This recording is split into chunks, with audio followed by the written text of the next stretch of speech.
보실 말씀은 마태복음 2장 되겠습니다. 우리가 계속해서 마태복음을 보고 있는데 이제 마태복음 2장에 대해서 간단하게 설명을 하고 이제 마태복음 2장을 체계적으로 한번 보도록 하겠습니다. 마태복음 2장은 동방박사가 예수 그리스도의 탄생을 보고 그 앞에 절하게 되고 또 예수님을 만나고 다시 돌아가는 그 장면을 이곳에 기록해 놨어요. 그것 때문에 또 그곳에 있던 헤롯이 예수 그리스도의 탄생을 알게 되고 또 그 때에 있었던 사람들을, 그 마을에 있었던 사람들을 모두 죽이는 역사까지, 자신의 왕권을 지키기 위해서 누구를? 하나님이 약속하신 아들을 죽이려고까지 했던 것을 우리가 이 장을 통해서 우리는 알 수 있어요. 그것을 통해서 우리가 자세히 한번 알아보도록 하겠습니다. 마태복음 2장 1절에서 8절까지 우리가 이제 먼저 볼 텐데, 이곳에는 동방박사의 등장을 이야기합니다. 헤롯에게 말씀을 전하는 것까지, 우리가 예수 그리스도께서 이 땅에 오시고자 하는 것, 그것은 어찌 보면 구약의 모든 가정에서 다 나타나 있어요. 그리고 또 이스라엘 사람들이 가장 원했던 것이 뭐냐면 하나님의 자녀, 하나님의 아들이 와서 우리를 구원해 줄 것이다 라고 하는 그 약속만을 믿고 그들이 살았던 것을 우리는 알 수 있어요. 그런데 그 약속이 언제 어느 때 이루어질지는 알지 못했다는 것입니다. 그런데 예수 그리스도께서 탄생하실 때에 어떻게 탄생하는 그 순간에 많은 사람들이 그곳에서 예수 그리스도가 어디서 탄생하실 것을 알게 되었다는 것을 우리는 성경을 통해서 알 수 있어요. 왜?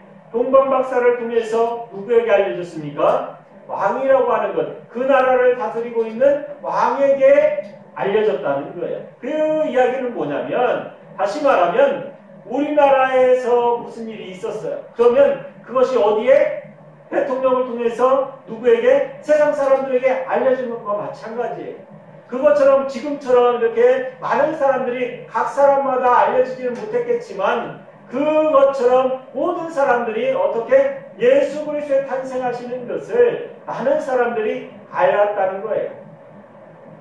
우리가 알고 있듯이 예수 그리스도께서 탄생하셨습니다. 그러면 동방박사, 동방에서 왔던 사람들이 누굴까 한번 생각해 보세요.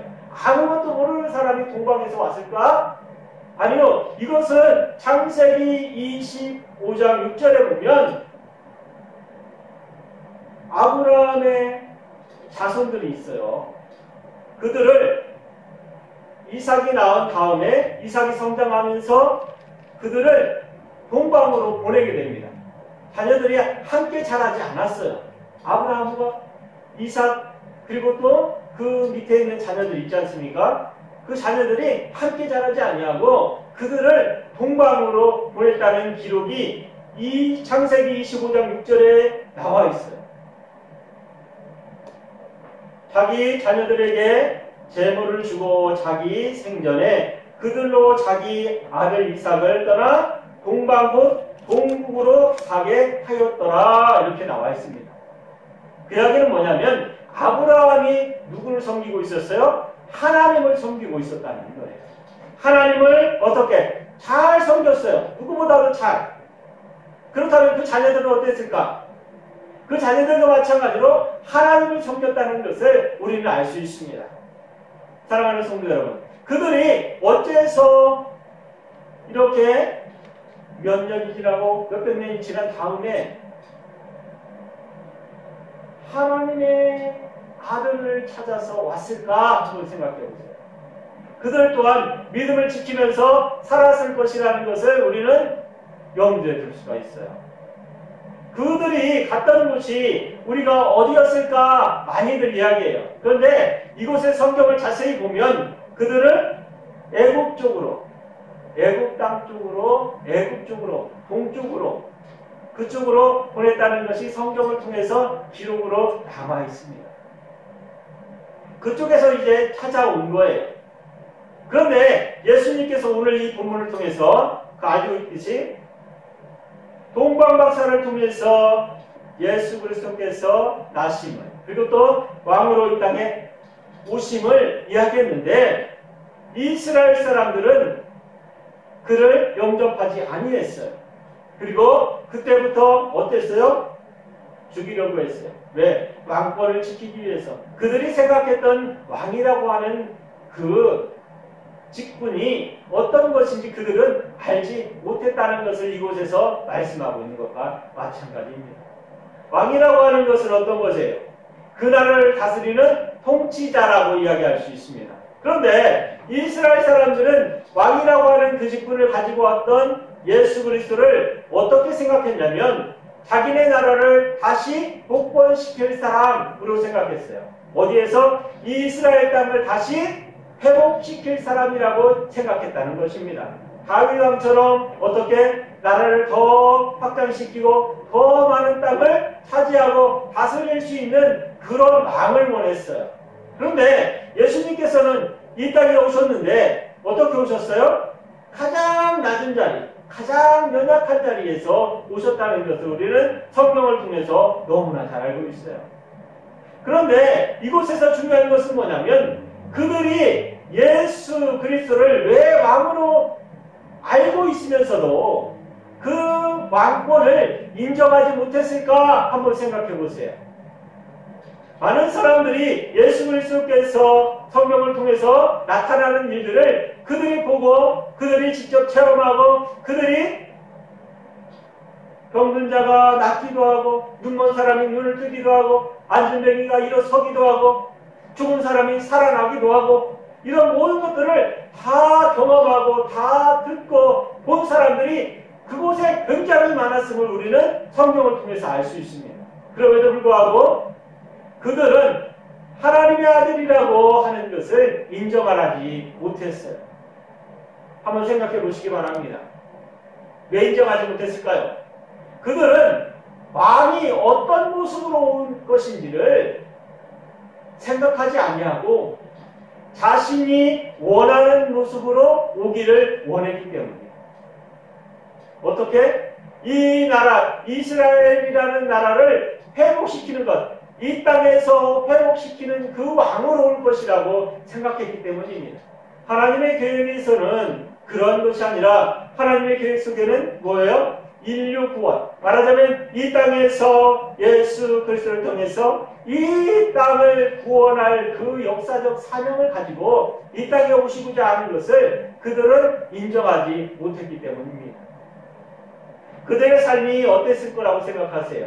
그들의 생각이 어땠을까요? 아마 그곳에 예수 그리스도께서 행하셨던 일들을 바라보고 또 예수 그리스도께서 하시는 일들을 바라봤을 때에 많은 사람들이 예수 그리스도께서 오심으로 인해서 구주이심을, 구원자이심을 알았을 것입니다. 그런데 그 중에서 믿지 아니하고 믿으려고 하지 않았던 사람들, 그 사람들이 누군지 아십니까? 바리새인들과 사두개인들이었어요.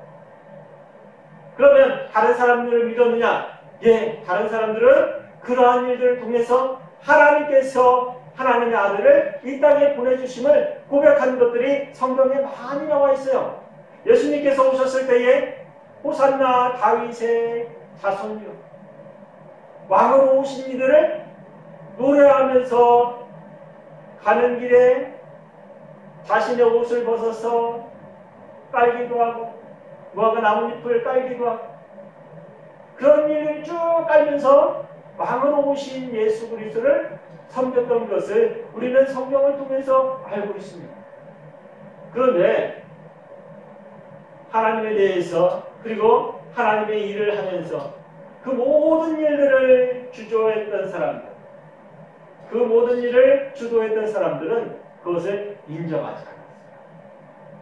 사랑하는 성도 여러분, 믿음이라고 하는 것은 자신이 가진 것을 인정하는 것이 아니라 자신이 알고 있는 것을 내 삶 속에서 인정하고 순종하는 거예요.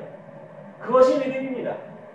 내가 알고 있는 대로 되기를 원하는 것은 그건 믿음이 아니에요. 믿음에 대해서 다시 한번 이곳에서 다시 한번 기억해야 될 것이 뭐냐면 내가 알고 있는 것이 이루어지는 것은 믿음이라고 할 수 없다고 말씀을 드리는 거예요. 왜? 하나님께서 원하시는 것이 일어나는 것이 그것을 인정하는 것이 그것에 순종하는 것이 믿음이라고 하는 것입니다. 내가 원하고 내가 바란다고 할지라도 그것이 하나님의 뜻이 아니라면 안 이루어지는 것이 하나님의 뜻이에요. 우리가 이곳에서 가장 가슴 깊이 새겨야 될 것은 예수 그리스도를 바라봤을 때에 어떤 사람은 함께 있지 아니했을지라도 먼 곳에서 별을 보고 쫓아왔다고 말씀하고 있어요. 그 별을 보고 쫓아와서 왕을 그곳에서 왕 앞에서 전했던 공방 박사들을 우리는 기억하고 있습니다. 그리고 또 어디에요? 누가복음에 보면 양을 치던 목자들이 와서 예수 그리스도 앞에 전하는 것을 볼 수 있습니다. 사랑하는 성도들, 그들은 어찌 보면 우리가 성경에 나와 있는 그 사람들을 보면 바리새인들이나 사두개인들처럼 성경을 연구하고 성경대로 살려고 노력하는 사람들, 그 가운데 있는 사람들이 아니에요. 그 사람들 밖에 있는 사람들이라고 할 수 있습니다. 세상을 살아가기 위해서 힘쓰고 애쓰면서 살아가는 사람들이라고 할 수 있다는 거예요. 그럼에도 불구하고 그들은 하나님께서 보내신 예수 그리스도를 구주로 섬겼다고 성경은 말씀하고 있어요. 우리도 지금 어떠한 삶을 살고 있습니까? 많은 것이 풍요롭고 많은 것을 누리면서 사는 우리들이에요.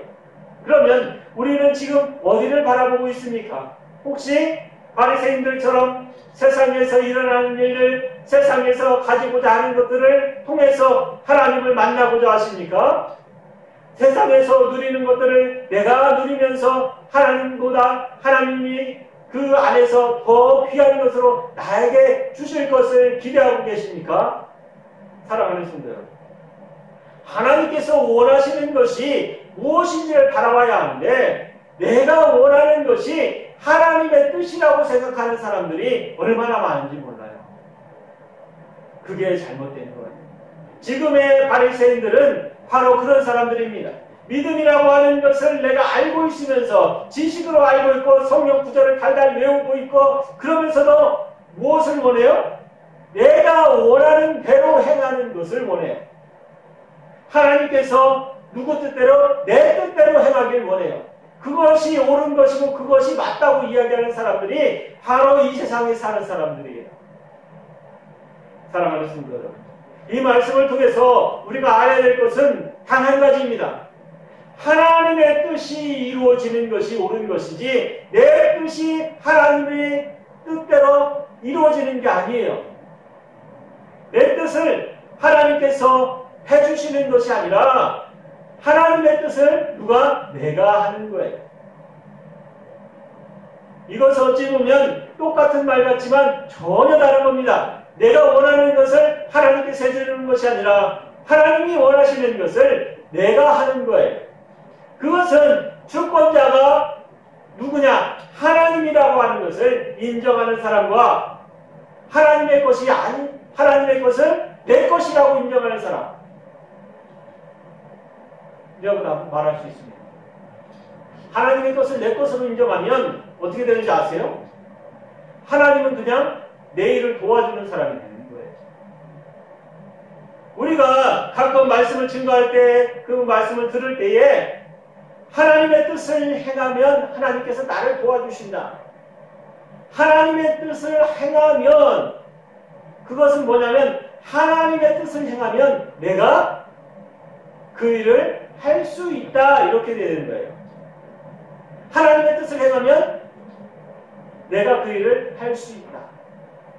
하나님의 뜻을 행하면 하나님께서 내가 할 수 있게 도와주신다. 누가 주권이 돼야 돼요? 하나님이 주가 돼야 되는 거예요. 내가 하는 일을 하나님이 돕는 것이 아니라 하나님이 하는 일을 내가 하는 거예요. 돕는 것조차도 아닙니다. 하나님께서 행하시는 일을 그냥 내가 쫓아가는 거예요.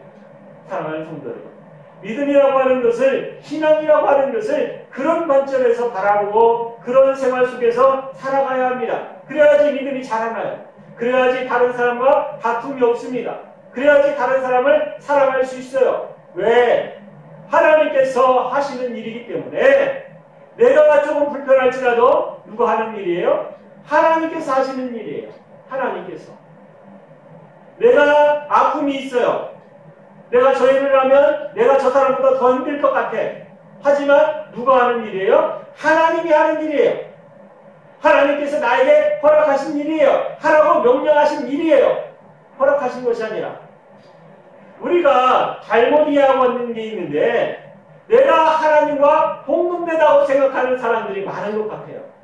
신앙생활하면서 내가 하는 일이 하나님이 하는 일이지, 하나님이 하는 일이 내가 하는 일이라고 생각하는 사람들이 얼마나 많은지 몰라요.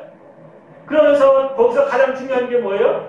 교회를 세울 때도 마찬가지고 무슨 일을 할 때도 마찬가지고 그곳에 누가 있어요? 내가 있어요. 내가 이 교회를 위해 얼마나 헌신했는데, 내가 이 교회를 위해 얼마나 기도했는데, 내가 이 교회를 위해 얼마나 많은 물질을 투자했는데. 사랑하는 성도, 그런 마음을 갖고 있다면 회개하십니다. 하나님께서 내게 주신 것이 있기 때문에 내가 그 일을 하는 거예요. 하나님께서 주신 것이 있기 때문에 내가 하는 거예요. 내가 했기 때문에 하나님께서 나에게 축복을 주신 것이 아니라 하나님께서 축복을 주셨기에 내가 그 일을 하는 거예요. 이것은 굉장한 차이가 있습니다. 이곳에서 말씀하는 것도 마찬가지예요. 하나님께서 원하시는 것이 이루어지는 것을 내가 받아들이는 것이 믿음이지, 내가 원하는 것을 하나님께서 해주시는 것이 믿음이 성장하는 것이 아니라고 하는 것을 명심하시기 바랍니다. 제가 이곳에서 이런 말씀을 드리는 것은, 가장 중요한 것은 뭐냐면, 자신이 가지고 있는 것, 어찌 보면 왕으로 이 땅에 예수님께서 오셨어요. 그러면 헤롯은 어떤 마음을 품었을까? 아마 그가 생각했을 때는 자기의 왕권을 빼앗긴다고 생각했을 것입니다. 왜? 그는 예수 그리스도에 대해서 제대로 알지 못했기 때문이에요. 왜? 바리새인들과 사두개인들과 똑같은 사상을 갖고 있었기 때문에. 그 사상은 뭐예요? 그 땅에, 이스라엘 땅에 왕이 오시면 그 땅을 더 많은 땅으로, 아니면 그들이 살고 있는 그 땅을 완벽하게 다윗이 다스렸던 그 땅으로 회복시켜줄 거라고 하는 것을 그는 기억하고 있기 때문입니다. 온전하게 어디에 묶여 있어요? 이 땅에 묶여 있었기 때문에 그를 향해서 예수 그리스도가 오신다는 그 말씀을 통해서 그가 예수 그리스도를 죽일 수밖에 없었던 이유가 되는 것입니다. 사랑하는 성도 여러분, 우리도 그런 믿음을 갖고 있지 않은지 한번 생각해 보셔야 돼요. 오늘 이 동방박사를 통해서 그가 이 땅에 옴으로 인해서 일어났던 일들, 또 그리고 또 그 일을 통해서 우리가 어떤 것을 얻어야 될지, 이곳에서 교훈으로 하시는 말씀이 무엇인지를 우리는 가슴 깊이 새겨야 합니다. 그것은 뭐냐면 바로 예수 그리스도가 이 땅에 오신다고 하신 그 약속이 이루어졌을 때에 일어났던 일들을 잘 생각해 보세요. 그리고 또 다시 한번 예수 그리스도께서 부활하시고 다시 오신다고 약속하신 그때를 다시 한번 생각해 보세요. 그때도 똑같이 예수님께서 그리스도의 이름으로 이 땅에 오신다고 말씀하셨어요. 그때에 내가 가지고 있는 것들, 내가 누리고 있는 것들, 그 모든 것들이 어떻게 될 것 같아요? 사랑하는 성도들, 내가 가지고 있는 것, 그것을 내 것이라고 생각하면 바리새인들과 사두개인들처럼 행동할 수밖에 없어요. 예수님께서 오신다고 말씀하실 때에 내가 가지고 있는 것, 권력, 아니면 명예, 지식, 아니면 다른 모든 것, 세상에서 누릴 수 있는 모든 것을 다 그곳에 구할 수 있습니다. 그것을 가지고 있다고 내가 생각한다면 나는 누구밖에 될 수 없다? 바리새인들과 사두개인들 밖에 될 수 없다는 거예요. 왜? 세상의 것을 내가 지고 있기 때문에. 하나님께서는 이 땅에 세상의 모든 만물을 창조하셨다고 말씀하고 있어요. 창세기를 통해서 우리가 보면 너무나 잘 나와 있습니다. 우리가 그 말씀을 읽을 때, 들을 때 어때요? 세상 모든 것들은 누가 만드셨어요? 하나님께서 만드셨어요. 성삼위 하나님께서. 그런데 이 모든 것들을 인정하게 되면 내가 가지고 있는 건 뭐예요? 하나님께서 주신 것이 되는 거예요. 그것을 인정하지 못하면 그것이 내 것이 되는 거예요. 내가 뭐해서 열심히 노력해서 내가 열심히 힘들게 노력해서 내가 얻은 것이기 때문에 내 것이다가 되는 거예요. 그런데 이곳에서 가장 위험한 것이 뭐냐면 내가 열심히 일해서가 되는 거예요. 내가 열심히 일해서. 사랑하는 성도 여러분, 누구는 열심히 일 안 한 사람이 있습니까? 자신의 입장에서 보면 누구나 다 열심히 일했어요. 누구나 다 열심히 일합니다. 왜? 먹고 살려고, 더 귀한 것을 얻으려고, 더 나은 것을 얻으려고. 하지만 어떤 사람은 많이 얻기도 하고 어떤 사람은 작게 얻기도 해요. 그 모든 것들이 다 공평합니까? 공평하지 않아요. 그것은 뭐예요? 하나님께서 우리에게 주신 직분에 맞춰서 내가 아무리 귀한 것을 원하고 더 많은 것을 원할지라도 내가 받을 수 있는 것은 내 생활 안에서 정해져 있어요. 그렇다는 것은 무엇입니까? 그것은 내가 누구를 인정해야 돼요? 하나님을 인정하면서 살아가야 한다는 것입니다. 아무리 많은 것을 가졌을지라도 어느 순간에 아무것도 없는 사람이 될 수 있어요. 왜? 내가 노력도 안 했기 때문에? 아니요. 자신은 노력했습니다. 그것보다 더 많이 노력했을지도 몰라요.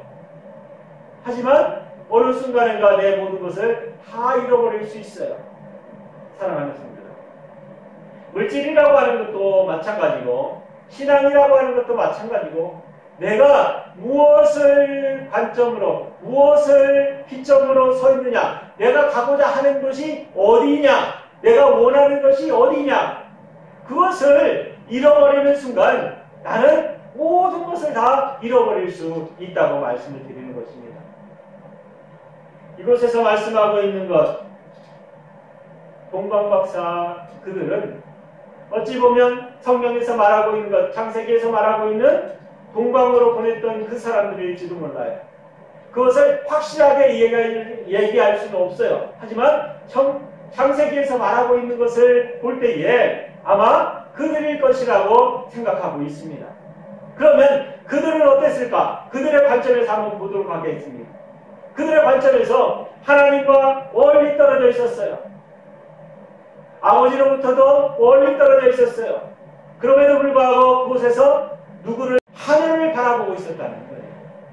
하나님을 바라보면서 살았다는 것입니다. 사랑하는 성도 여러분, 우리에게 있어서 믿음이라고 하는 것은 거리나 아니면 내가 있는 자리가 중요한 것이 아니라 내가 어디를 바라보고 있느냐가 중요한 거예요. 그래서 제가 항상 말씀드릴 때마다 내가 가고자 하는 것, 내가 원하는 것, 그 지점을, 그 표대를 어디에 세우느냐에 따라서 그 사람이, 그 삶이 전혀 다른 방향으로, 그리고 또 그 사람의 생활이 전혀 다른 색깔로 변한다고 말씀을 드렸어요. 사랑하는 성도 여러분, 오늘 이 말씀을 이제 한마디로 요약하고 말씀을 종료하겠습니다. 오늘 이 말씀은 동방박사를 통해서 예수 그리스도가 나심을 이야기하는 거예요. 그러면 우리는 무엇을 바라보고 예수 그리스도를 쫓을 수 있습니까? 주님께서 다시 오시겠다고 하는 그 약속을 쫓아서 우리가 이 자리에 있는 거예요. 다른 것을 바라보지 마시기 바랍니다. 내가 가지고 있는 것, 명예, 아니요, 필요 없어요. 그 모든 것들이 이 세상을 살아가는 데 있어서 내가 유익하게 사용하면 되는 것입니다. 그러면 우리는 무엇을 중점으로 살아가야 돼요? 다시 오시겠다고 하신 그 약속의 말씀을 붙잡고 살아가야 하는 것이 옳은 거예요. 가장 옳은 것은 그것을 쫓아서 올바로 걸어가는 것입니다. 바울은 그가 얘기할 때 그 때를 향해서 쉬지 않고 달려가는 그 모습을 그들과 함께 있던 사람들과 그리고 또 교회들에게 편지로 기록했어요. 사랑하는 성도, 우리도 똑같이 누구를 향해서? 하나님을 향해서, 예수 그리스도를 통해서 하나님을 향해서 달려가는 그 뜻대를 온전히 올바른 것으로 꽂고 그 뜻대를 향해서 달려나가야 됩니다. 사랑하는 성도 여러분, 이제 얼마나 있으면 부활절이 다가옵니다. 우리가 다시 한번 기억해야 될 것은 내가 어디를 향해 달려가고 있는지, 내가 어떤 꿈을 꾸고 교회에 오는지, 또 신앙생활을 하면서 어떤 꿈을 가지고 살아가는지를 생각해 보세요. 그것은 바로 다시 오실 예수 그리스도를 꿈꾸고 우리가 이 자리에 있는 것입니다. 사랑하는 성도 여러분, 이 말씀을 통해서 다른 것은 보지 마시고 예수 그리스도를 쫓아서 살아갔던 사람들, 그 멀리서도 누구를 보고? 예수 그리스도를 보고 쫓아왔던 사람들, 그 사람들을 바라보시기 바랍니다. 이 말씀을 통해서 우리가 다시 한번 기억해야 될 것은 우리도 다시 오실 예수 그리스도를 쫓아서 살아가는 성도들이 되시기 바랍니다. 우리가 바로 동방박사가 되는 거예요. 우리가 바로 예수 그리스도 앞에 절하는 사람이 되는 거예요. 다시 오실 그리스도께서 오실 때에 우리가 예배하는 자가 되는 것입니다. 그곳에서 영광을 함께 누리는 자가 되는 거예요. 사랑하는 성도 여러분, 오늘 이 자리가 우리가 동방박사가 예수님을 쫓아갔듯이 우리도 다시 오실 그리스도를 쫓아가는 성도들 되시길 바랍니다. 기도하겠습니다.